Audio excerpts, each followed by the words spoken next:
Morning সবাইকে, welcome back to my another mini blog. সেদিন ছিল আমার ছোট্টবেলার বান্ধবী দিদির মেহেন্দি।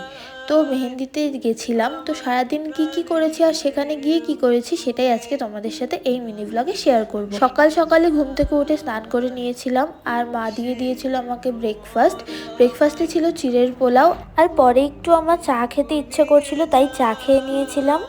আর এই যে আমি বেরিয়ে পড়েছি, অ্যাকচুয়ালি আমার কিছু কেনাকাটা করার ছিল, কারণ পরের দিন ছিল আমার ছোট্টবেলার বান্ধবী দিদির বিয়ে, মানে আজকে যার মেহেন্দিতে আমরা যাব। বিশ্বাস করো, আমার কাছে একদমই টাইম ছিল না কেনাকাটি করার, এমনি মেহেন্দির জন্য লেট হয়ে যাচ্ছিল। আমি যতটা পেরেছি তাড়াতাড়ি করার চেষ্টা করেছি।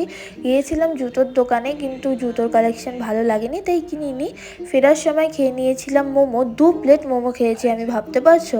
আর মাঝখানে কোনো ক্লিপ নিইনি কারণ অনেকটাই লেট হয়ে গেছে। আর এই যে আমরা তাড়াহুড়ো করে রেডি হয়ে পৌঁছে গেছিলাম আমাদের বান্ধবীর বাড়িতে। গিয়ে দেখি ওদের তো মেহেন্দি শুরু হয়ে গেছে প্রায়। এত সুন্দর করে সব কিছু ডেকোরেট করা ছিল, আমার তো অনেক ভালো লেগেছে।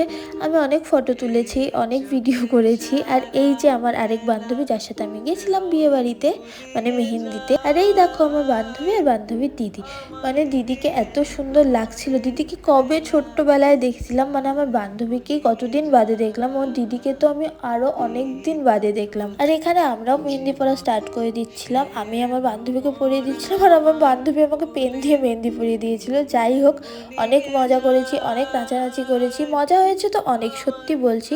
তো আরেকটা ভ্লগ আসবে, সেটা হচ্ছে বিয়ে বাড়ির, তো তোমরা সেটার জন্য ওয়েট করো। আজকের ভিডিওটা এখানেই শেষ করছি, টাটা।